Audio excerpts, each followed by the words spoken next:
like to welcome everyone to our Neighborhood Training Institute's session this morning. We are having a session on It's Your City, and we're talking about city finances today. So before we start, I'd like to let you know that we will be having simultaneous Spanish translation of this webinar by Alba and Diego, and they are from Interpreter Translations of Glastonbury, Connecticut. So if you wish to listen to Spanish, select the world symbol at the bottom of your screen and select the Spanish interpreters. Alba. Hola. Hola, entonces le queremos comunicar que en el día de hoy vamos a tener interpretación simultánea a través de Alba y Diego. Le vamos a estar proveyendo interpretación simultánea de esta reunión y somos de Interpreters and Translators en Glastonbury. Si le gustaría escuchar esta presentación en español, por favor presione el globo terráqueo. Gracias. So we're all set. So if you're ready. Hello, Moto. Excuse me. Mary, can you, so what we'd like to do is begin with my introduction. I'm Marian Griffin. I am the board chair of Hartford Next, and I am your host. We also have Mary Falvey, who is our chair of our Communications and Marketing Committee, and she is our co-host. So she will be helping with questions from and other things to help us make this run smoothly. So what I'd like to do is turn this over to Mary, who can talk, and let me share my screen so that you can see what we are going to be talking about. And I'll turn it over to Mary while I do some technical items here. Go ahead, Mary. Thank you. Good morning, everyone, and thank you again for joining us on this beautiful fall day. Just a couple quick things. We are using a webinar format for our sessions. So although you won't be able to speak directly to our panelists today, we do have a couple ways for you to participate. If you have a question, and we encourage you to ask your questions of our panelists, please use the Q&A feature at the bottom of your screen. For the you've got a little square with a Q in it. I'll be monitoring that throughout the session, and we'll relay any of your questions for them. We, of course, ask you to use our normal protocols for Hartford Next meetings. We ask you to be polite. Please consider the feelings of other people who are in attendance, and we know you will all do that, so that won't be a problem. Also, throughout the session, I'll be putting information in the chat section. If one of our panelists mentions a website or any other link that we have for you, I'll be putting it in the chat section. Don't worry if you don't grab something before we end the session. We will be doing a summary of the chat and getting that to you early next week. And I don't know if we have any polls pop up. We just ask that you participate in that. So thank you again, and hope you enjoy our session. Well, thank you, Mary. And so now what I'd like to do is just share with you a little bit about our organization. Hartford Next is the coalition of Hartford's neighborhoods revitalization zones and the city of Hartford. So you can see we have actually the logos or names of all the 13 NRZs. And the NRZs came into play in 1997 via the state legislature, and they are all across the state. So I'm hoping that most of you or many of you know your NRZs and are participating or going to meetings, because they are concerned and working on the quality of life in all of the neighborhoods. The mission of Hartford Next is to actually be a voice and bring all of the NRZs together for common good. And our purpose is really for listening, encouraging, negotiating, educating, and leading. and to facilitate inclusion and innovation within our communities. About the Neighborhood Training Institute, this is a communication and education platform that has been in place since the beginning of Hartford Next, which was called Hartford 2000 in the start. And we started in 1990, that's 2000, I'm sorry, 2000. So we've had seminars and formal informational sessions and programs. Particularly, one of the programs we had recently was Building Back Our Community Better, a panel discussion with the mayor and others who were important to this initiative in terms of getting our community back with the funds that are coming from federal government. That was in April. We do asset mapping and, of course, civic engagement and education. So today's agenda, we've already done our welcome. So our topic, we're going to go through our topic, what it is today, city finances, the introduction of the panel.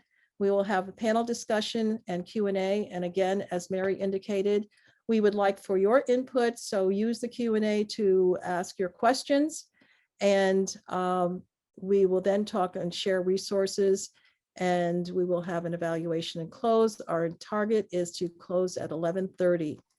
So with that, I'd like to just indicate that this is a series, and this is the second in the series.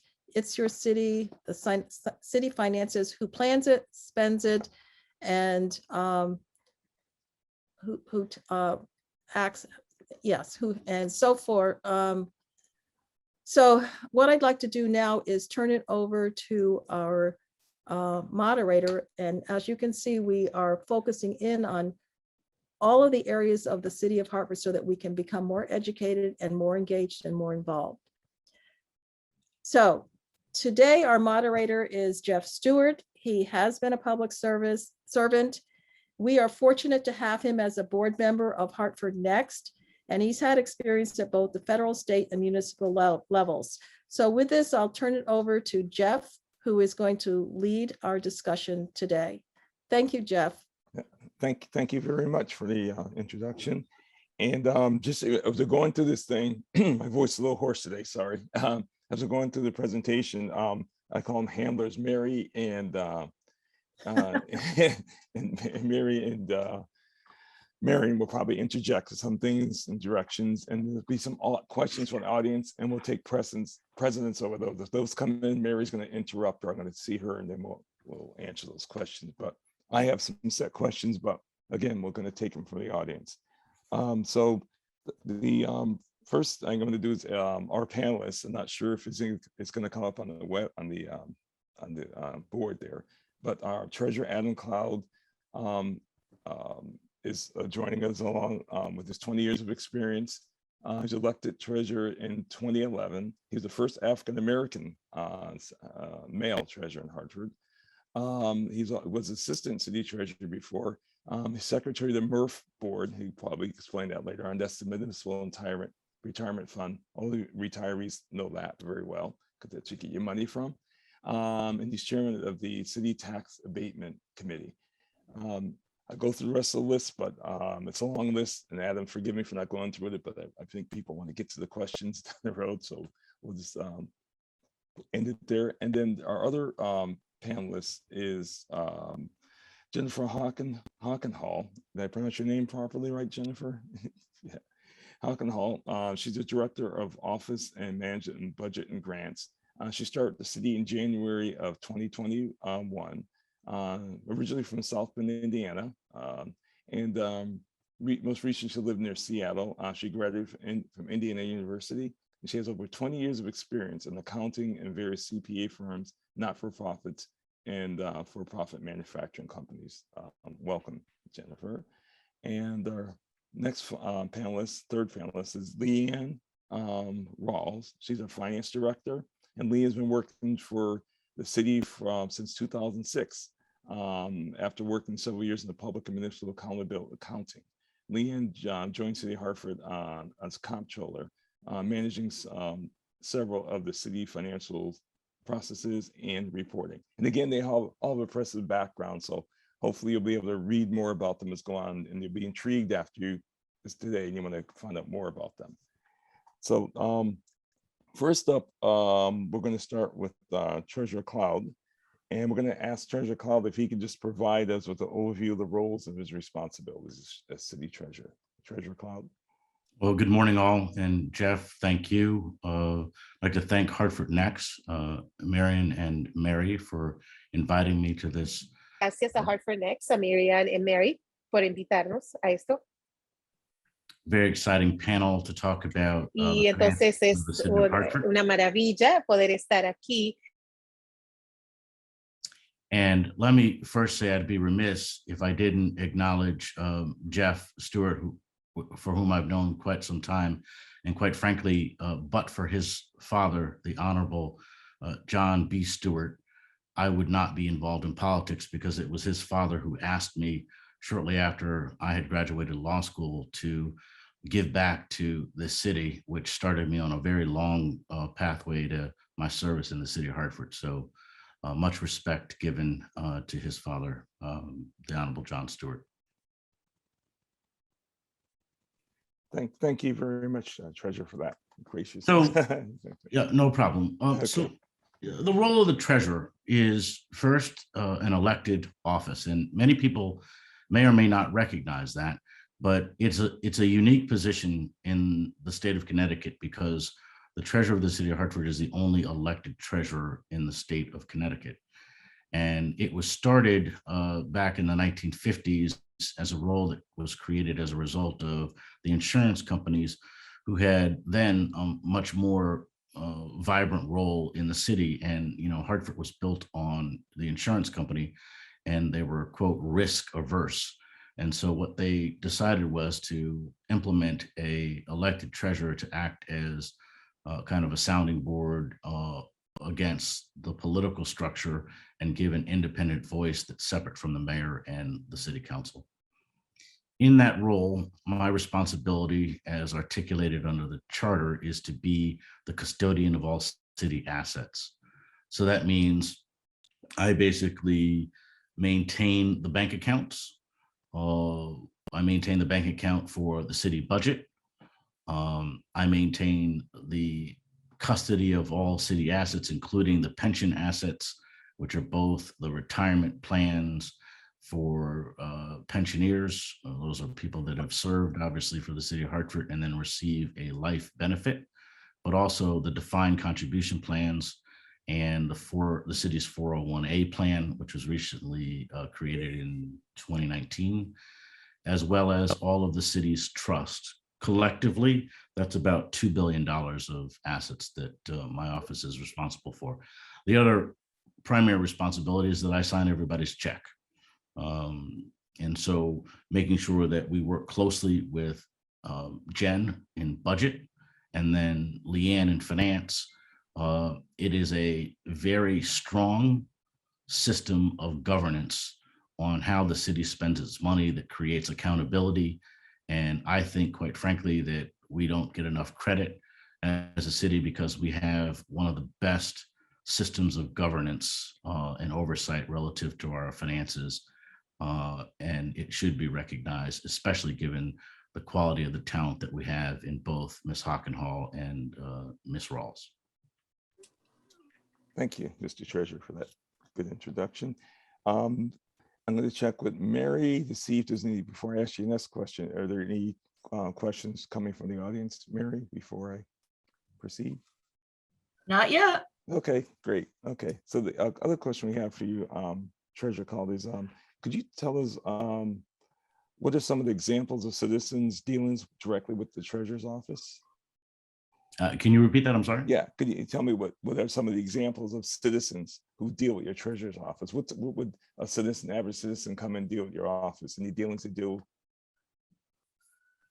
Well, again, not very often. Our interaction with the public generally depends on whether or not there's some level of obligation being paid to you, or because if you want to pay your taxes, you go to the tax office.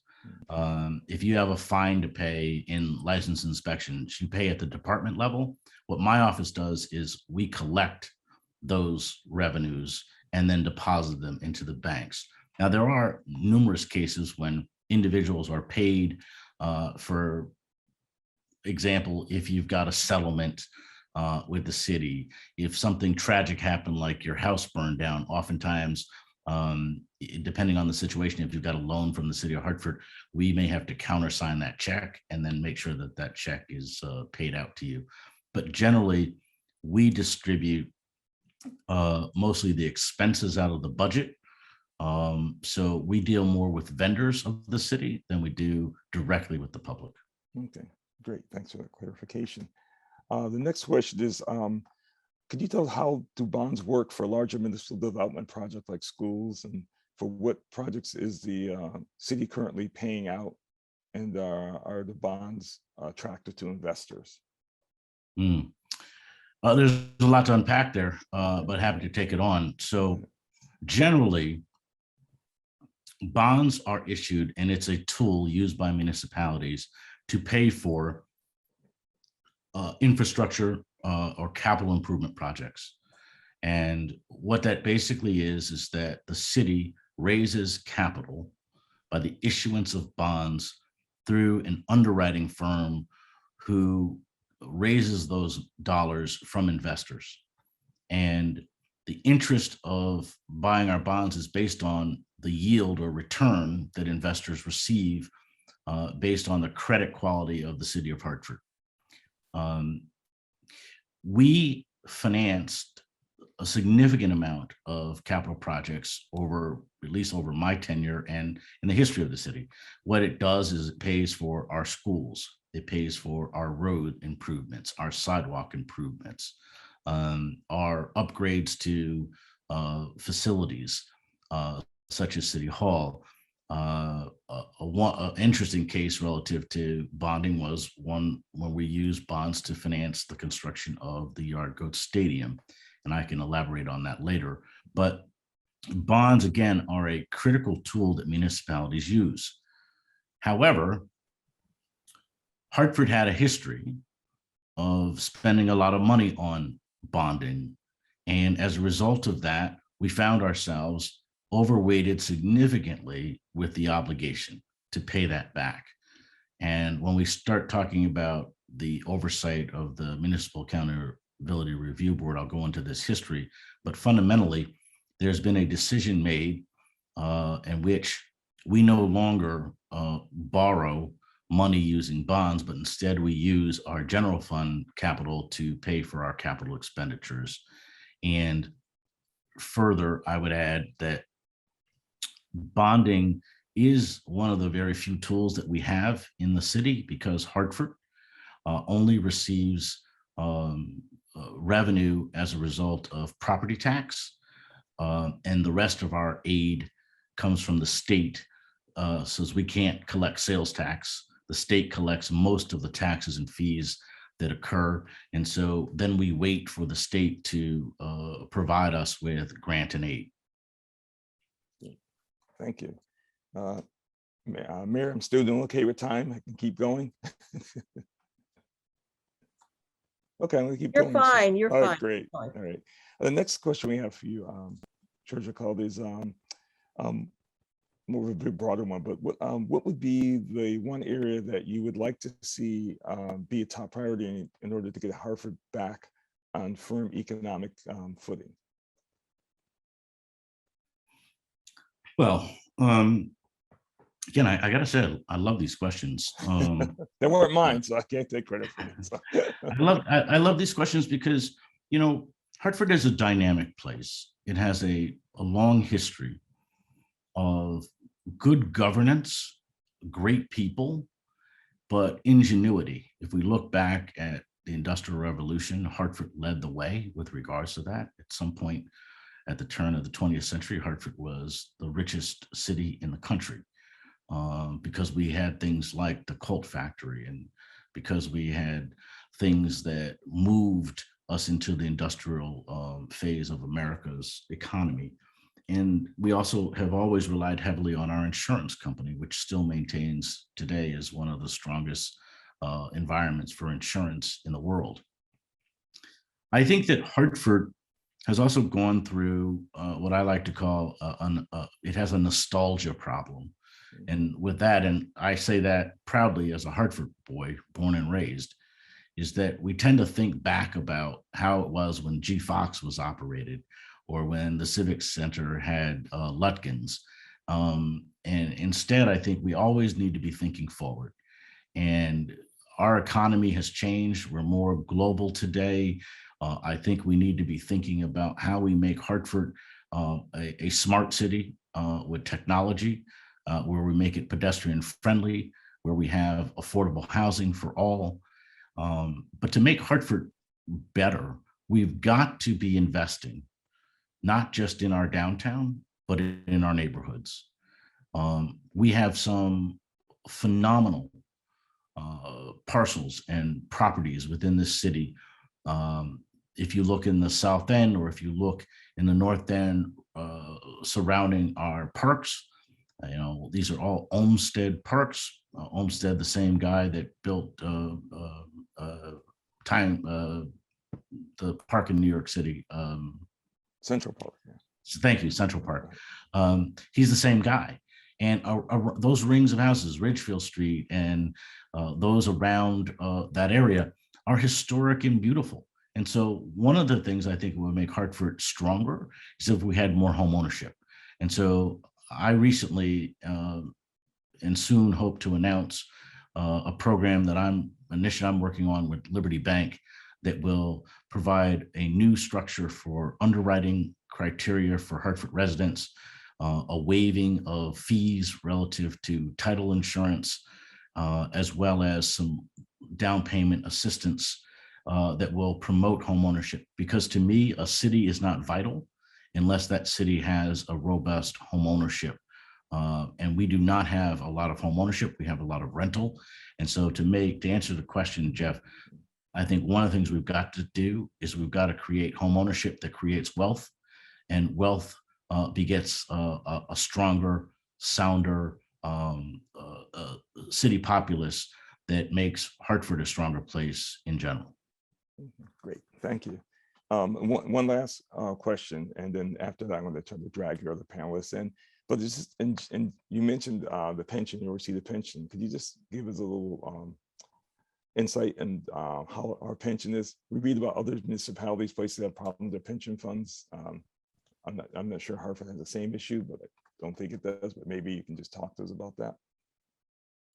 Well, yeah, there's a lot of talk about underfunding of pensions and that they basically are upside down.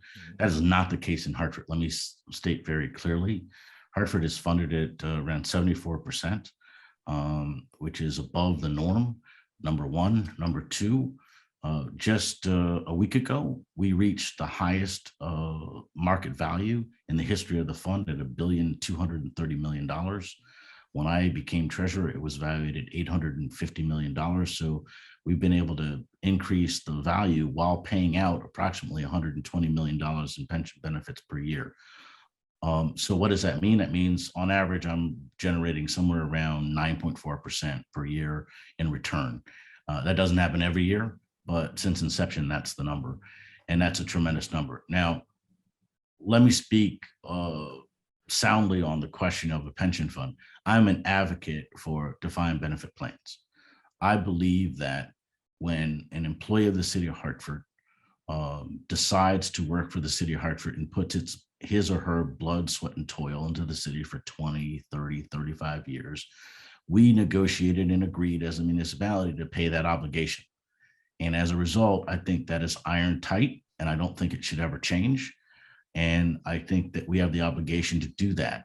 One of the fortunate things with the creation of the pension fund is that the city is obligated, and in fact, it says shall pay the contribution once determined by the actuaries of the pension fund on recommendation of the treasurer.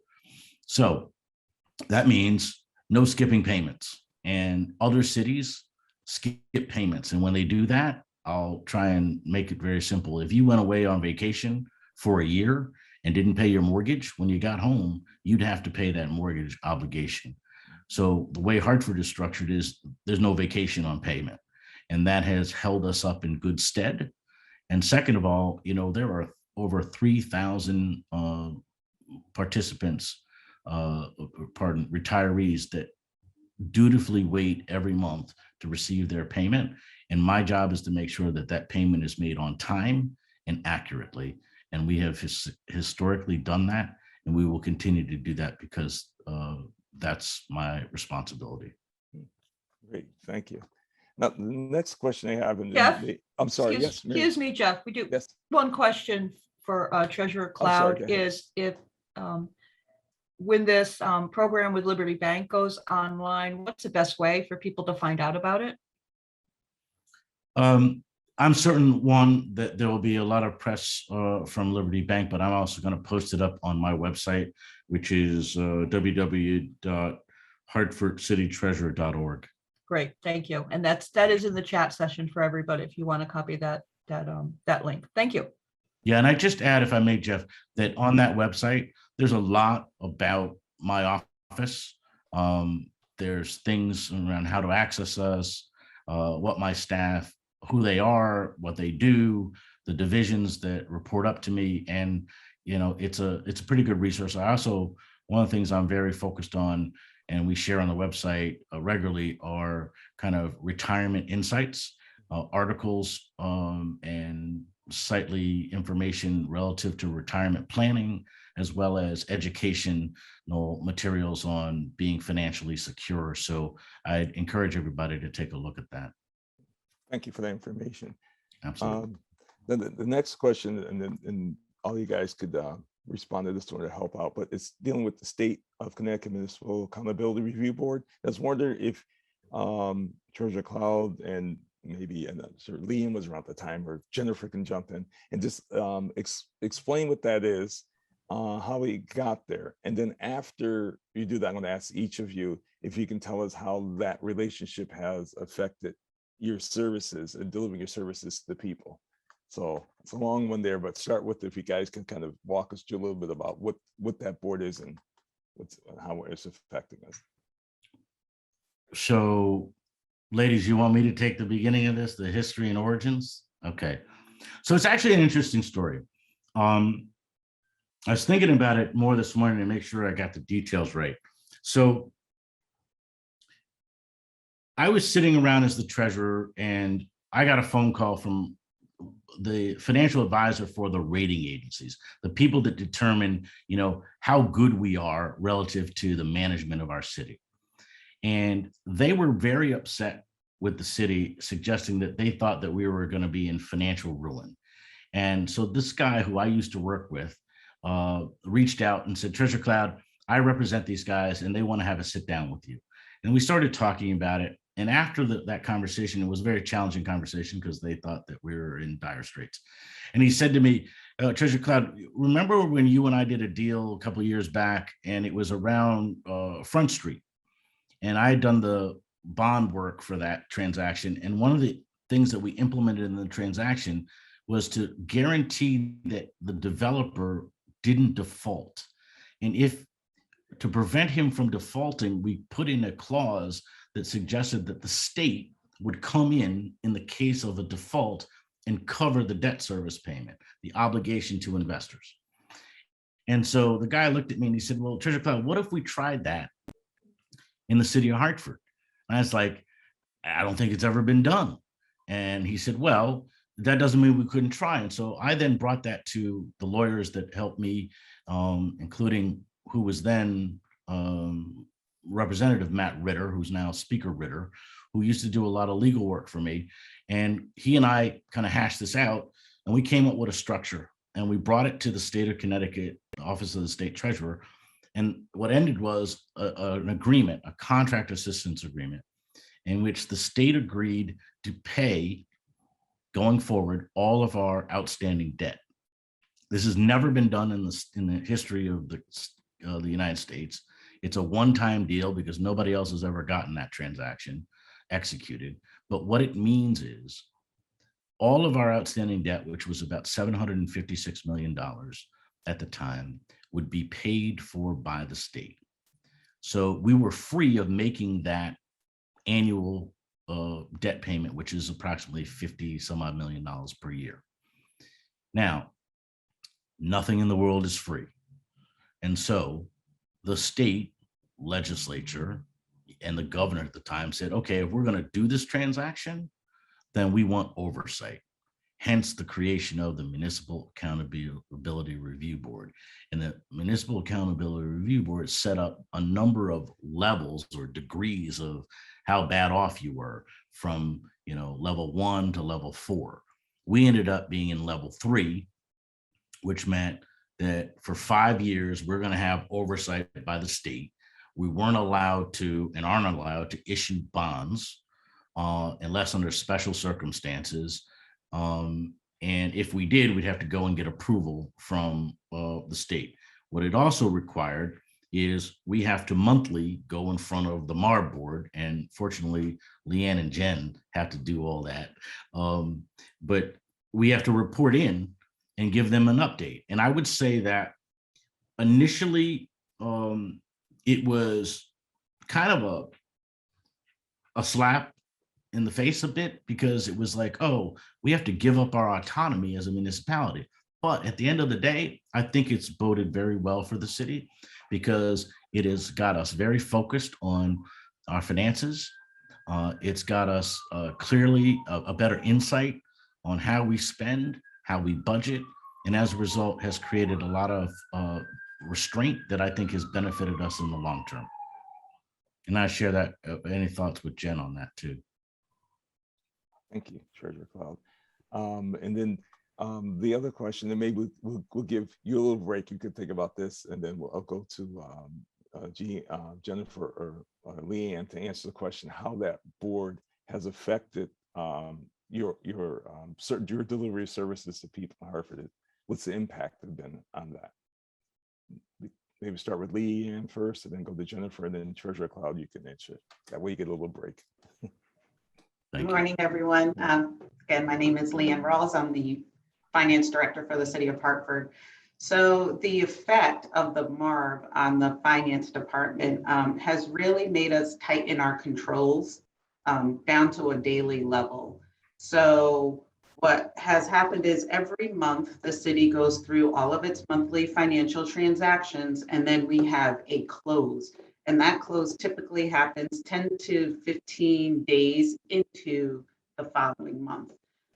With the creation of the MARB and having to meet specific reporting requirements for the MARB, we've now have tightened that month-end close process, where we're closing now around 8 days after month-end close. And what that means is we're putting pressure on the departments to make sure that all of their invoices for, let's say, we're talking about the month of September, are in and posted to our financial software.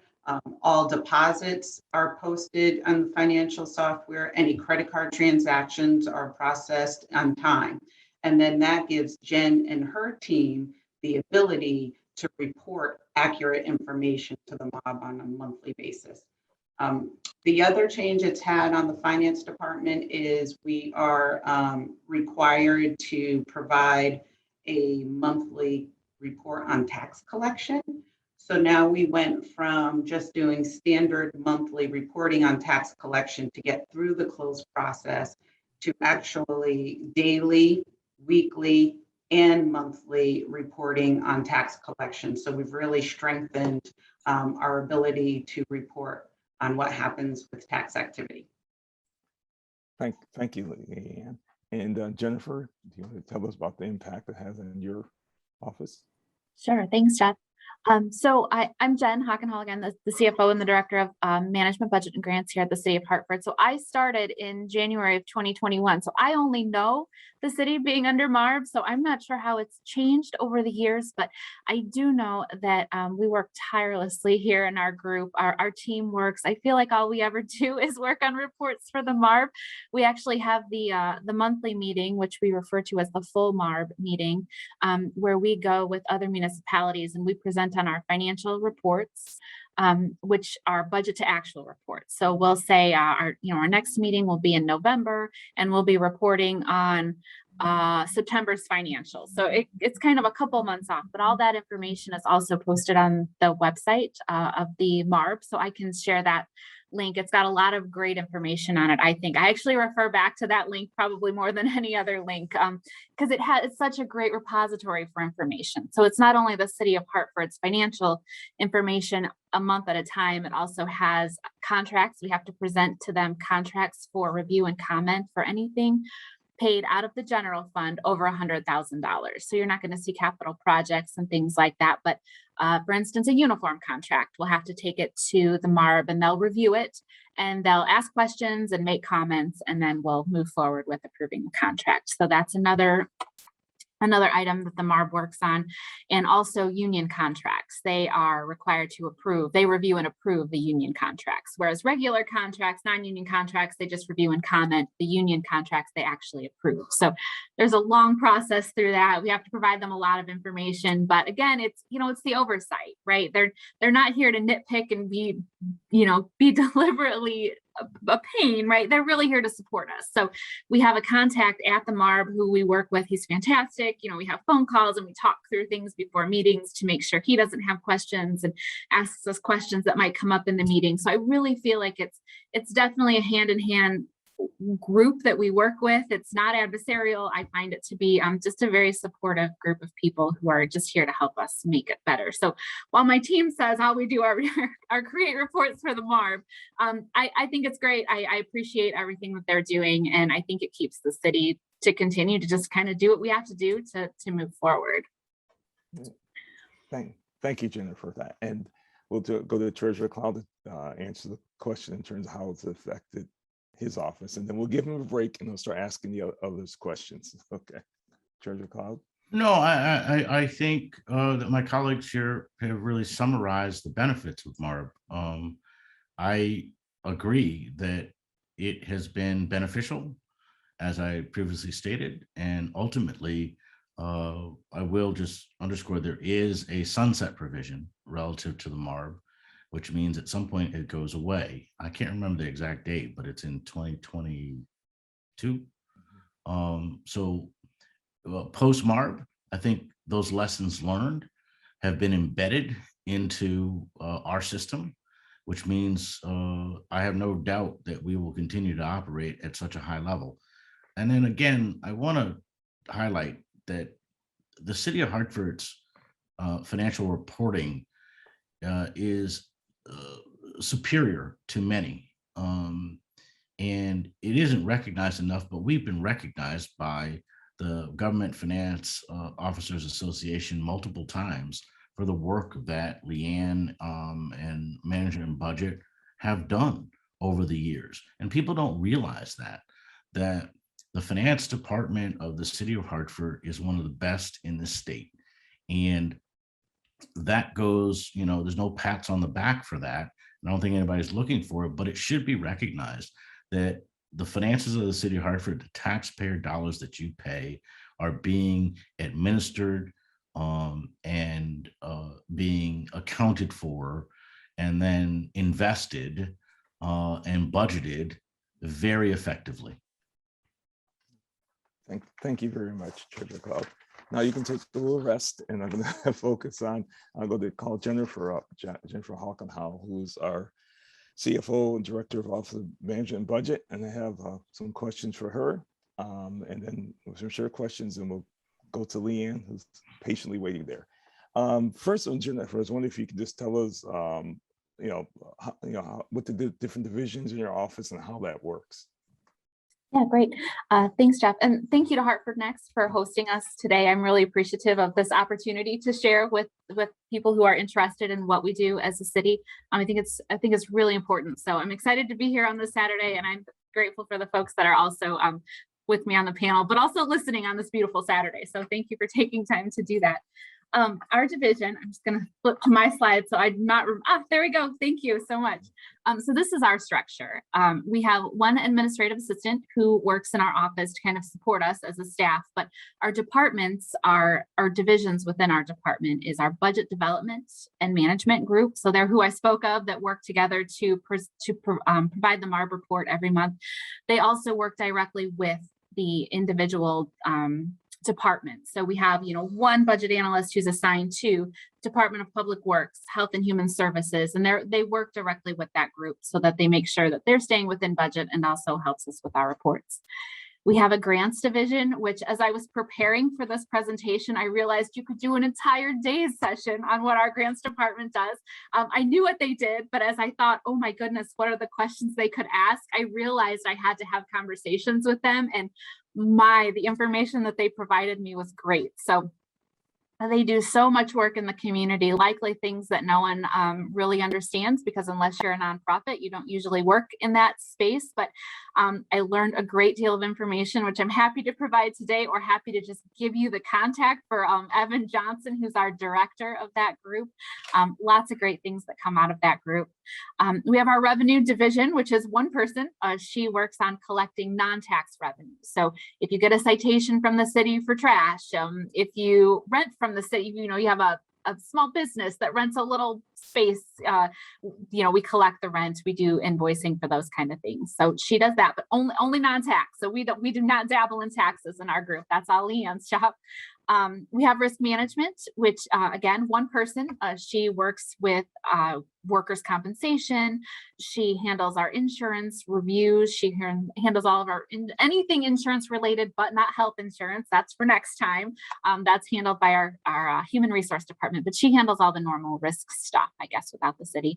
And then we also have central duplicating. So we've got 2 technicians who handle all of the delivery of all of our mail. They stamp all the mail. They get out all the checks that Treasurer Cloud produces in his group. They run those through the mail machine, and then they also do all of our copies and things like that. So they're a recent addition to our team. So we're just started working with them recently, but really enjoy it. So that's our team. Thank you very much. And another question, you talked about grants administration. I just wondered if you could just talk a little bit about how that works and how local nonprofits can get access to those grants. Yeah, so I could literally talk for days on this, but I think high level for this group, just to kind of give you a flavor of some of the things that we do. One of our biggest grant, I would call it a project throughout the year that our team works on, is the Cdbg, so the Community Development Block Grants. I have, and I will share with Mary the links, so they're actually in our presentation as well, but we have a whole kind of portion of our website dedicated to talking about the Cdbg grants. I'm going to flip to my notes so that I make sure that I don't misspeak here. So our Cdbg process starts out in January. So the powers that be at the federal government tell us, here, City of Hartford, this is your allotment for the year that you can hand out to nonprofits doing great work in the community. So in January, we find out how much it is, and then shortly after that, we have the application process opens, but we also have public meetings, and we have information sessions where nonprofits can come and talk to our team and ask us, how do we fill out the application? How do we qualify for a grant? Our team has put together a 5-year plan with the federal government that states, for the City of Hartford, this is where we want to focus our dollars for the next 5 years. That information is on our website. So I would definitely encourage everyone who is in the not-for-profit space to go to our website and look to see what our 5-year plan states that our goals are, but it's mainly for public service and also non-public service. So they're broken up into 2 categories. There's different amounts for each one. So to keep it high level, again, I won't go into the details there, but it's all laid out very well on our website. That's January. In February, the application process closes. So, if you're interested in this, go out there now, look at the process. The calendar's out there for last year. The process is out there for last year. I don't see many changes for next year, right? So if you get kind of a flavor for it now, application process closes in February. In March, a panelist group gets together. It's community members, it's nonprofit members, it's council members, it's lots of people throughout the city, impartial folks. So it's not anybody who's actually sits on that nonprofit that is applying, but people who don't have any conflicts of interest get on the panel. They review all the applications. The application review process, everyone is scored. All of that information funnels through our grants department. They then take all those scores, they divvy up the funds, and then that goes to the mayor. for his review and to make sure that, you know, we don't see any conflicts of interest or anything like that. And then in April, it gets presented to the council. The council is the body that makes the final decision on the approval of the CDBG fund. So we make the recommendation, council approves it. So that happens in May or June, sorry. That's when the final approval process ends. So it starts in January, ends around June, and that's all laid out. So that's our biggest program that we have, is these community development block grants that we work with nonprofits on. Also, we have HPA, which is housing, I believe it's housing opportunity with people with AIDS, and our ESG, which is emergency shelter grants. So folks that are in that space, those are the grants that they would want to look into, but it's all really laid out on our website. I would just say people should really reach out to our grants group. They are a phenomenal group of people. They are here to serve our community. They are excited about what they do. If our, if one of our grant specialists runs across a grant, they look for grants. They go out and they do the research. If they find a grant that maybe that's not really best suited for the city, but it could be best suited for a homeless shelter or for somebody who works with children, they just send links to these folks that they have met right throughout the community. They're going to reach out to them and say, hey, this isn't a great fit for the city, but you might be interested in doing that. So that's one way, are these referrals, which is why getting in front of our grants group is a great idea. But also, if people would just meet with the departments, if you're, a nonprofit that works with children, reach out to our Department of Family and Children, right? Work with them and see how we can partner together on grants. So that's the other way, as we work with nonprofits, is we partner. So either we find a grant that we need a partner with, we'll come out and find those folks, or the nonprofits will come to the city and say, hey, I found this great grant, but I need city involvement. So we partner that way. So we can either refer or we can partner together, but definitely our grants department and the other departments that would fit with that nonprofit are the best way to go about it. Okay, good, thank you. Another question deals with the capital improvement, or CIP, and just wondering what your department's role in that process is, and also in that process, do you try to work on projects that kind of help improve the community? Do you make recommendations for that, or how that kind of works? Sure. So we, in our department, I'd like to say we kind of bring everyone together, but I'm definitely not out there saying, hey, I think we should fix this road. So usually what happens is we have a great capital improvement team that kind of works together. We've got our DPW folks, we have our people in development services, all these different groups that get together and say, we have these needs. And then they come to me and they say, these are our needs, how will we pay for it? So that's kind of where my group fits in. We do have a management analyst who works solely on CIP. So she works with our director of operations and with our various other department heads to work on making sure that we know what projects we have outstanding, how we're going to pay for them. And then we just work together to help them track it. So I don't have a really exciting role in that process outside of trying to help fund those projects, but that's where we come into play there. Oh, great, thank you. That's nice. And I wonder if you can give us to the grants, what kind of services that are provided through these grants and nonprofits. Some examples, some organizations or things they got, be schools, be it recreation, blah, blah, blah. Just wondering if you can give some idea of some of those awardees, people get these grants. Yeah, so this is where some of my weaknesses are in the nitty gritty, the day-to-day with these, but I'm not sure that there are many organizations any nonprofits that we aren't helping at this time, that we are partnering with in some way, shape, or form. I'm really new to Connecticut, so I don't know of all of them, but we definitely work really closely with, homeless shelters and things like that. Anywhere from helping kids do sports, right? Like the soccer league that plays on Saturdays that my kid's currently in, right? Like I think there's a grant for that, all the way to, and definitely the homeless shelters are really big ones. I believe the list actually is published annually with the process that the council goes through. That's all information that's available online, which I can share. But the actual day-to-day nitty-gritty, I do not have that information handy that I can talk intelligently to today. But I'm definitely happy to talk offline with folks too if they've got specific questions on that. Okay. Thank you. Appreciate that. What I'm going to do is give you, Jennifer, a break, and then we'll just go to Leanne. We'll have Leanne answer some questions. And then if we have time, we have some general questions we can ask all of you. So I don't want Treasurer Cloud to fall asleep on us over there. I know he's excited over there. So that's why I have my coffee. I'm good to go. Okay, thank you. Jeff, I'm sorry. Excuse me for interrupting. Before we move on, but can we have a question relative to the budget and the reporting for public access and so forth? Sure, go ahead. You can ask. You have the question.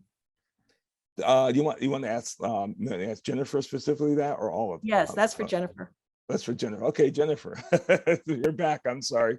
Mary, we want to ask you about the budget, and let's see, which one was it that I'm trying to guess which one that she was looking at. Jump in, Jeff. I think I know what she's talking about. Good, go. Thank you. Sure, no problem. Thanks, Marion, for the question. I think your question is around how do residents get involved, or how does the public get involved in the actual budget process? And that would be similar to the Cdbg process. It kind of starts in January. So we really get together and we start working internally on the budget in January and February. So if the public wants to get involved, I would recommend reaching out to the council people that you work with regularly. They're going to be the people that get us the ideas, right? And I would highly recommend getting to those folks early. There's nothing worse than having these great budget ideas that come out of meetings in May, because the budget gets approved in May by council, and it gets really tricky to get things changed in May. Obviously, we can do it, but we strive to have a balanced budget in the city of Hartford, which means our revenues equal our expenditures, and our revenues have got to cover our expenditures. That's just how it works at the end of the day. So anytime something changes on the expenditure side, it has to be an in and out on the expenditure side. We can't just go and say, oh, well, we found some extra money, right? We don't want to do that. We definitely want our budget to be balanced in May when it gets passed. So encourage you to work with your council people so we can make sure that we get these things moving along as best that they can. Also, there's a public hearing on the budget that happens towards the end of April every year. The exact date is typically the last Monday, I believe, the last Tuesday, I think, in April, but that information is on the website. It is made known. The mayor gives a great presentation on the budget, where we stand. And then typically right after that, maybe the first week in May, we have budget sessions with all the departments. So our department goes in and presents our budget asks. Leanne's department goes and presents her budget asks, right? Treasurer Cloud, we all do that. We all go before council. We all present our budget asks. And then there's deliberations, and then they pass it in May. So I would say, talk to your council people, come to the public hearing. At that public hearing too, you can voice your opinion at that as well. That's in April. We've worked through it. Our budget is practically balanced at that point in time. So this is why I'm encouraging the prior to that date, but things can be changed after that. So that's at high level how folks can be, how they can get involved in the budget process. Thank you, Jennifer. Appreciate you explaining that. Okay. I'm sorry, Jeff. Can I just jump in quickly? I'm sorry. Yeah, go ahead. Yeah, I want to jump in on this budget piece. Jen is exactly right when she gives that layout of the timing relative to, the presentation by the mayor of the budget, and then, there's a public hearing. But I would even argue that this could be, from a citizen's perspective, a year-long or ongoing process of education and input, because the council meets, twice a month. And as a result, there are committees. The committee that addresses the budget is called OMBLA, that is co-chaired by Councilman Clark and Council President Molly Rosado. That's where they're looking at budgetary items. And quite frankly, council people, before the mayor submits the budget, okay, and soon thereafter, they're thinking about ideas and they need ideas. And so what I would suggest is if you're paying attention to those committee meetings, that you would have a chance to have a sense of the fluctuations or the issues that are in flux at the time, which would give you time to, in April, suggest your ideas in a timely fashion that gives the council a chance to discuss these matters. I know as a fact that the minute the budget hits, I get calls from almost every council person saying, Treasurer Cloud, we want you to weigh in, give us your sense of what's happening. What do you think we need to be considering? What should we change? Or what do you like or dislike on this? So it is a collaborative process, number one. And the citizens of Hartford, it's your money. You must be involved. And if you want to see it moved in a direction that you think is important to this community, then getting engaged early is the best way to have an impact. Thank you for those thoughts, comments. Appreciate that. Okay, I'm going to go to Leanne next. She's waiting there to tell us all exciting things about her department. So Leanne Rawls is our, as I know, Director of Finance. And so I'd like her to maybe start off by telling us a little bit about her department and responsibilities of the finance department. Thank you. Thank you, Jeff. I don't know how exciting finance is to many people, but it is exciting to me. Good morning, everyone. My name is Leanne Rawls, and first and foremost, I'd like to say thank you to Marion and to Jeff and to the full Hartford Next team for allowing me some time this morning to present what we do in the finance department to you. So what's the overall goal of the finance department? The finance department ensures the financial integrity of the city. How do we do that? So we do that by exercising due diligence and strong internal controls over the financial transaction processes that happen on a day-to-day basis. So because many are not familiar with the financial process, an internal control is basically a rule that you put in place, right? Like for our children, you don't get the $5 allowance unless your room is clean. So on the city side, there are basic rules that are put in place that restricts departments on how they can spend money. And that allows us to control and ensure that there's fraud prevention, and it promotes accountability for all of the departments and for the city as a whole. So having these types of controls, it allows us to provide accurate and timely information to report to whoever we need to report to. So on an annual basis, we're mandated to report to the state of Connecticut by December 31st every year in the form of what we commonly refer to as our CAFR, our Comprehensive Annual Financial Report. So there are two huge documents that are produced every year by the city. The first being the budget that Jen and her team produce, and then the second being the CAFR that I produce in conjunction with Jen's team, Treasurer Cloud's team, and multiple other departments of the city. Another thing that these internal controls allow us to do is to provide sound financial advice to management, right? So there's questions on a daily level of what's allowed for accounting standards, what's allowed under GFOA guidelines, GFOA being Government Financial Officers Association. So we tend to speak a lot in acronyms, so I'm going to try and make sure I say the full name of those as we go along. The thing about the finance department is we are both a front and back end office. So we have 5 divisions within the department. 2 of those divisions are front end divisions, meaning that we deal with the public on a day-to-day basis. That's the tax assessor's office and the tax collection department. The other 3 divisions are administration, which is where I fall under, accounting and control, which really encompasses the main transactions of the city. So it's accounts payable, it's payroll transactions, it's all of the reporting and approvals.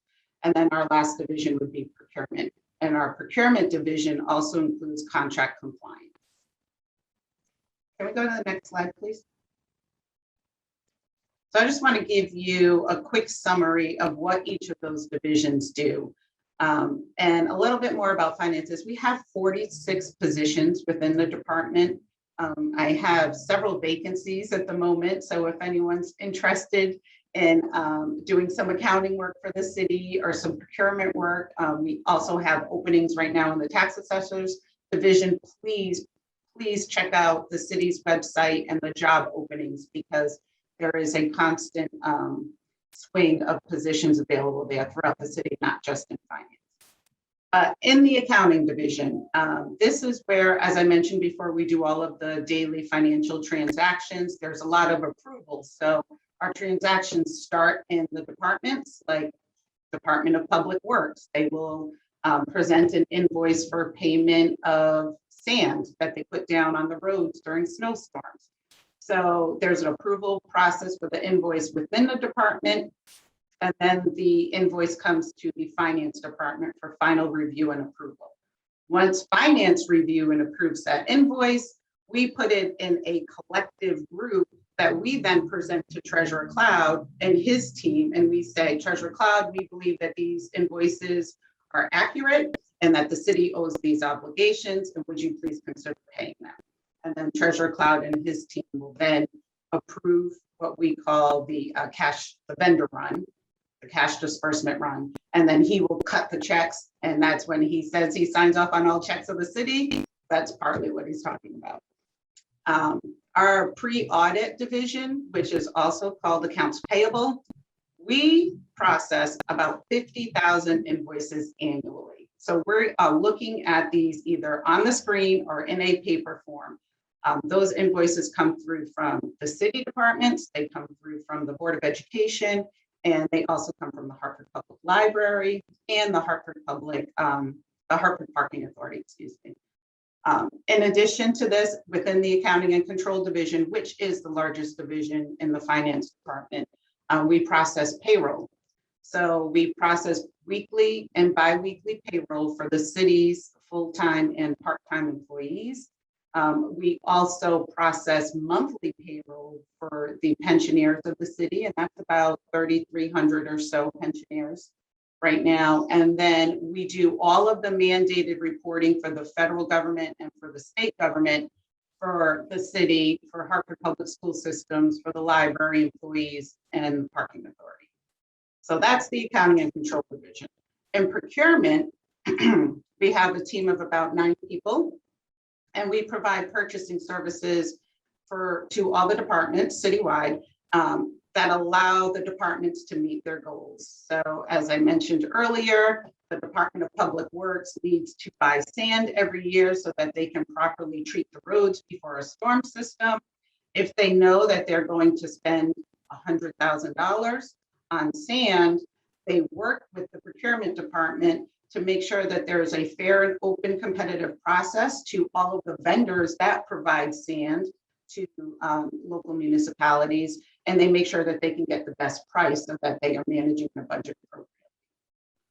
Within the procurement department, we also manage the city's supplier diversity program, which I can get into a little bit later, and we handle the contract compliance team. And the contract compliance team looks at all of the contracts for developers and construction throughout the city, and they make sure that they are EEO compliant, which is equal employment opportunity. And they ensure that these vendors are following the city's affirmative action plan, which we call the HAP. And the HAP, Hartford Affirmative Action Plan, it requires that of these types of contracts, developer contracts and construction contracts, that 15% of the total construction cost is with an MWBE. And an MWBE is a minority or women-owned business enterprise. They also ensure that 30%, or that the vendor tries to get to a 30% goal of total project hours are worked by Hartford residents. And then lastly, there's a 15% goal that of the total project hours by trade are worked by minority and female workers. Next slide. I'm sorry, finance is so complex. I have to provide some. I think everybody's awake still. Good. I hope so, right? We're almost done, I promise. Tax assessment divisions, pretty simple. We discover, list, and value all real property of the city. So that's real estate, that's personal property that fall through commercial businesses and motor vehicles. But it also encompasses the tax exempt property of the city. Within the tax assessment office, we are mandated to produce the city's grand list, which is the full valuation in which they produce the tax bills on, by January 31st of every year. And every 5 years, we are mandated by the state to go through the revaluation process. And we are currently in a revaluation right now that will go into effect for fiscal year 23, which will begin July 1st of 22. And what happens in a revaluation is the tax assessor and his team have to have all of the real property within the city reappraised. And they have to make sure that it's represented to its full and fair value. And then lastly, tax collection division, we bill the taxpayers of the city based on the grand list that the tax assessors department creates. And then we collect taxes in accordance with state statutes. So a lot of times people ask us to waive interest because they've had to pay their taxes late due to other financial obligations. Sometimes we're asked to waive interest because the taxpayer was ill and was dealing with a health emergency and couldn't get to their taxes on time. Unfortunately, we are restricted by state statutes, and there is very little leeway to waive interest. So it's a hard line that the state drew so that they knew, I guess, that tax collectors couldn't be tugged by the heartstrings with these tax obligations. Thank you, Leanne. That was good and thorough, because in your presentation, you knocked off 2 or 3 questions I had. So you answered them, so that's your reward. Yay!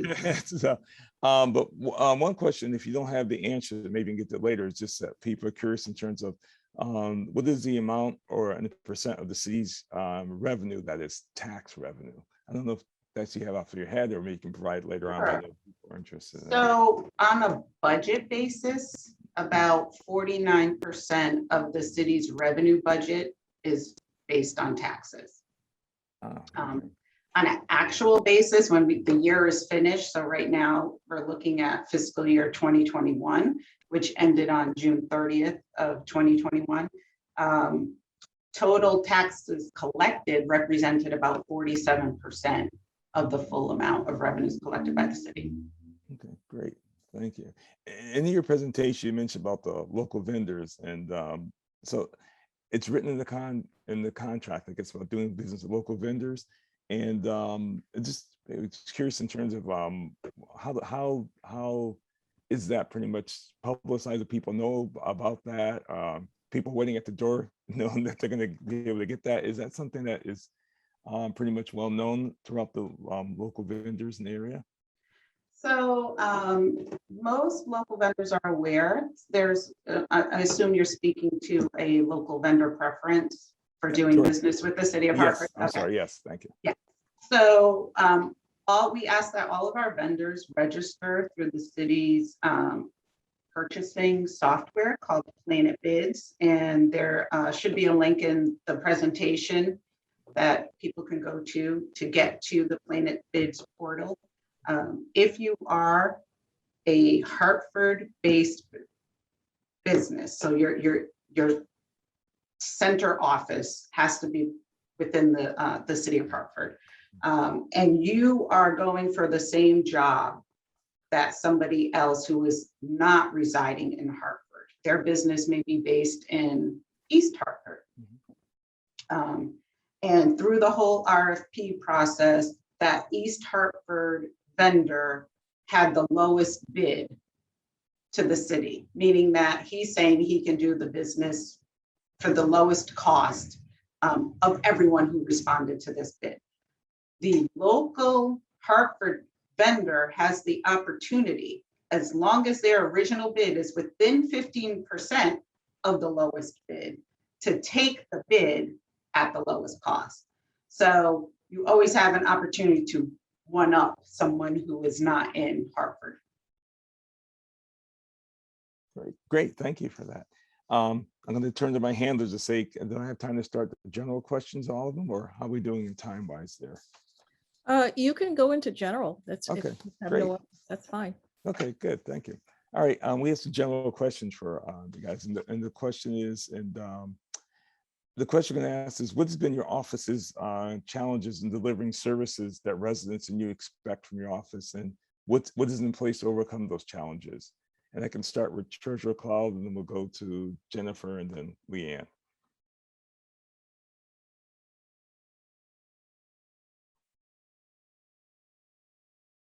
I think you're a moot, Adam. Treasurer Cloud, I think you're still a moot. Correct, I was. I think I need to respond to that in a pre-COVID and a post-COVID world. In the post-COVID world, it's just been challenging. We closed our office hours. We didn't allow the public in at the highlight of, the Delta variant. And so our interaction has been, lessened quite a bit with folks, including our own colleagues at the city in terms of access to our office. We normally have a very open door policy, but it's been very challenging.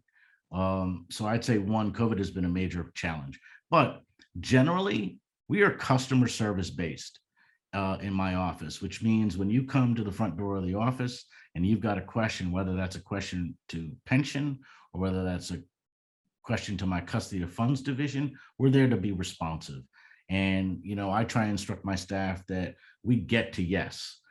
So I don't care what the question is or the concern is. And sometimes it's that people don't realize the inner workings of government. And so they may come to my office, and then we're happy to refer them to the right place and make sure that they get the answer that they need. So we try to act as a resource to make sure that we have everybody leave in our office at least feeling satisfied that they either have what they came for or we point them in the right direction. Thank you very much, Treasurer Cloud. And then I'll go to Jennifer Hawkenhall to talk about what challenges your office had and how you overcame them, or Sure. Yeah, we don't have a lot of public facing groups, I think, within our department. We are customer service focused internally, so we're always available. I think, again, I wasn't here before COVID, but our team definitely transitioned very well to the COVID situations. We're all experts in all things Zoom and Teams and everything else, so we're all still very available for anyone who needs us internally. Our grants department still continues to talk with with the funder or with the people that we are funding. They still have regular phone meetings and Zoom meetings and things like that. So I'm not sure that COVID's really put made us not accessible, I guess. We still want to meet with people and still want to talk to folks. So definitely accessible whenever we need to be. Thank you. And Leanne? Sure. So as I mentioned earlier, finance is both back and front end office. So the back end office pre-COVID and going, even currently, was quickly able to transition over to remote work, just to keep their peers within their office settings. We did shifts. So people would rotate in the office 1 to 2, 3 days a week and various shifts to enforce social distancing. So that part was easy. The difficult part was on the tax office side, and where people still wanted to come into the office during COVID to pay their taxes. We had to reduce our office hours, and we had to reduce the number of staff in each tax office to deal with the public. But fortunately, the residents of this beautiful city reacted well to the pandemic, and our online tax payment transactions almost tripled during COVID. So, and it's nice to see, because going into this fiscal year, which started on July 1st, we've got a lot of tax payments again online. So it went from, we went from a city where technology was a challenge pre-pandemic to actually overcoming that challenge with tax payments online, I guess, towards the end of the pandemic. Okay, great. Thank you for that. Handler number one, do I have time for more questions, or how we doing? We are doing fine. We Good. have probably about, I'd say 5 more, maybe 8 more minutes. Okay, all right, thank you. I'll do another general question, and since this whole workshop is webinar is geared to trying to get people to understand the government, I wonder from your perspective, each one of you can respond to this. Is that could you give us an idea or give your thoughts on why residents should participate in government from your perspective in terms of how makes from your working from seeing citizens participate? What is the benefits of that, or how do we encourage them to participate, or what are the benefits, if you know what I mean? Okay. And we can start with Treasurer Cloud, then Jennifer, and then Leanne.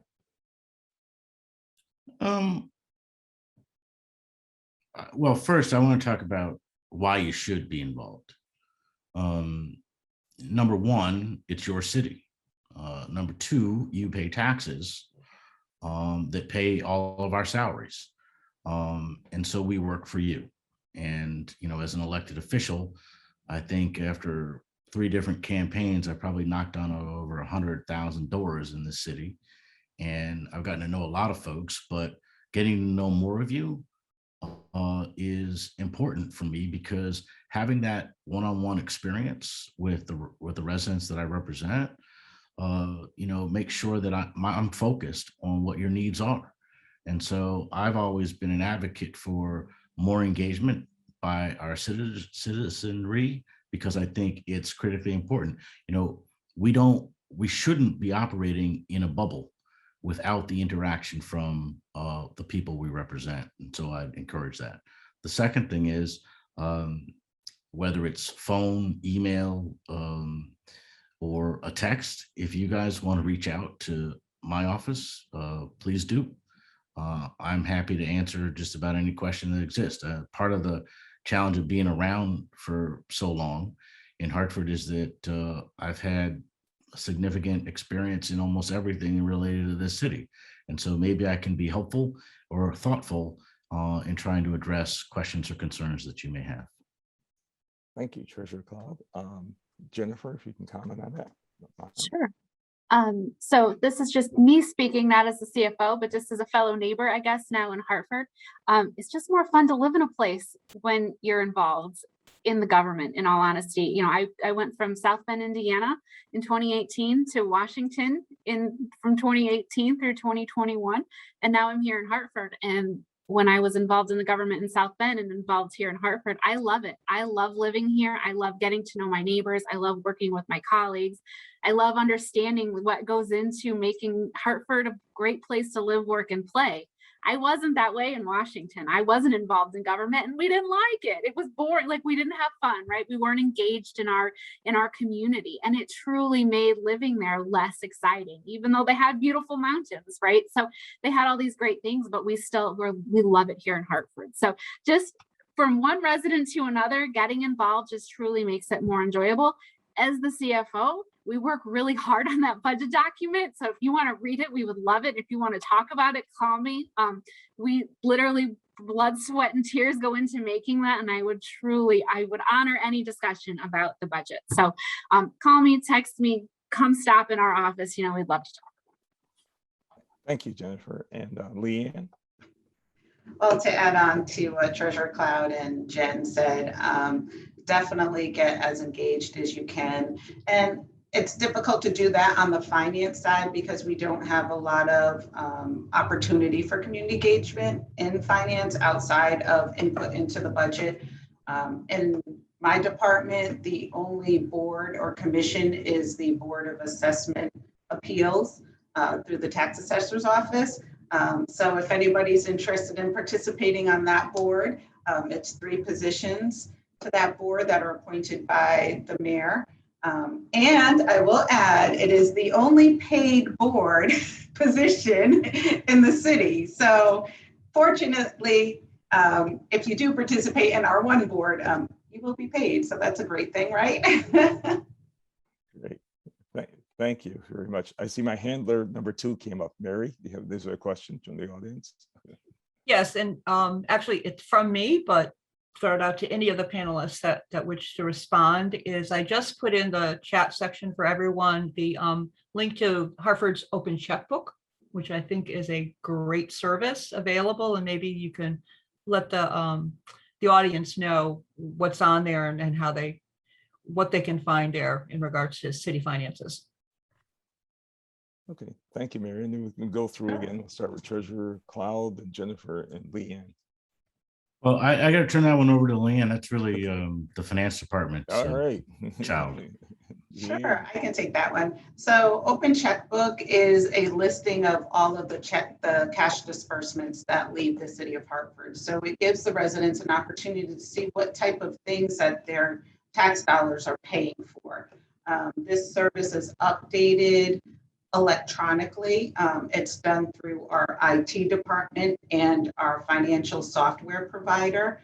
So it's not like finance goes on there and uploads a document or can restrict or redact any information that's in there. It's a strictly technology-based transaction. So we can't hide anything from you, and we don't want to hide anything for you. We're giving you an opportunity to see how the city spends their money. So please go check out the website and feel free to contact my office with any questions that you may have, or even Jen's office if those questions that you see through Open Checkbook relate to the budget. Great. Yeah, thank you for that information.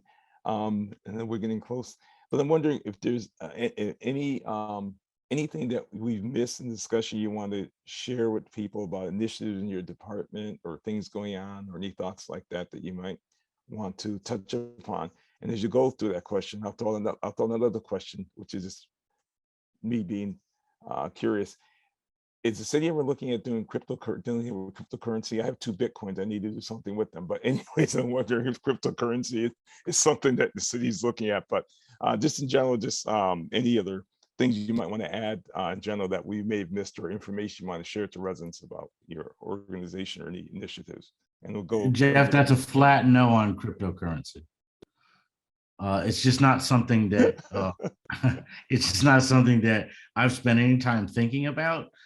We do think about it on the investment side relative to the pension fund, but not as a currency that we're going to leave. I mean, thanks for asking that question. I think Jen, Leanne, and I could have a discussion about that, but I don't think we're ready for cryptocurrency just yet. We like the straight US dollar. That's what we're focused on. Well, I have to say I'm happy to hear that, because I come from a finance background, financial background, but also risk management. And I consider it very risky, but that's my personal opinion. So anyway, I want to thank all of you, the panelists, the interpreters, for such a vibrant discussion today. And what I'd like to share with you is that we have a presentation that our presenters have put together. You've seen some of the slides, but this information will be available to you. We will send you the presentation. And just want to share with you, let me just see if I can do this. Share the— excuse me, Marion, while you're doing that, if Leanne could please, someone has asked for in the chat, if you could put the link for the Finance Commission that you just discussed. Sure, the Board of Assessment Appeals, absolutely. Yeah. You can get to it through the city's website under Finance Department, then the Tax Assessment Division, but I will provide that link to Hartford next so that it can be distributed to you. Thank you, Leanne. So our next steps are that we would like for you to take a survey. We do have an evaluation of today's session. You will have access at some point to the video of this program, but definitely you will receive the PowerPoint slides so that there is more information there for you. There are some Q&A from the finance department. You'll find a wealth of information.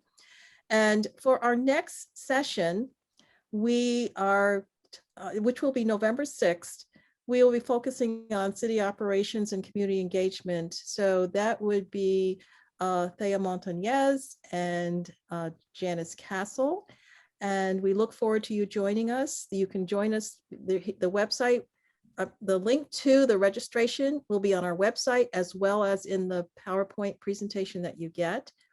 And we hope to have this information out to you next week. And I want to thank you, especially to the Hartford Foundation for Public Giving for helping to fund this.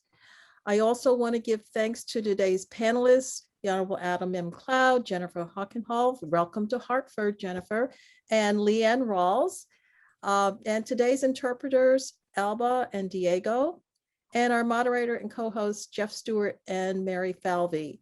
I'd also like to thank the program committee from Hartford Next, Jack Antonich, Janice Castle, and Emily Lugo.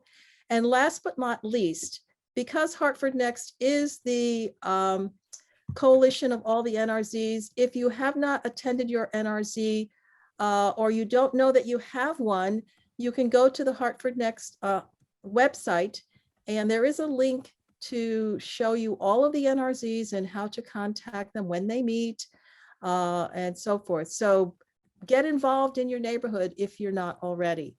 Again, thank you all for joining us today.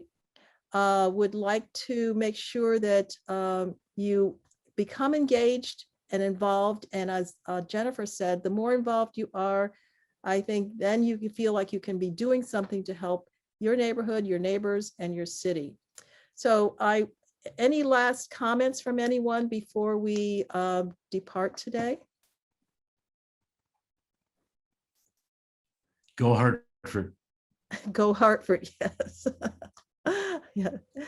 But I thank you all for joining us, and we will send you the chat as well. The information, there's a wealth of information in the chat. So again, enjoy your Saturday. It's a beautiful day. Thank you for joining us, and all is well. Take care.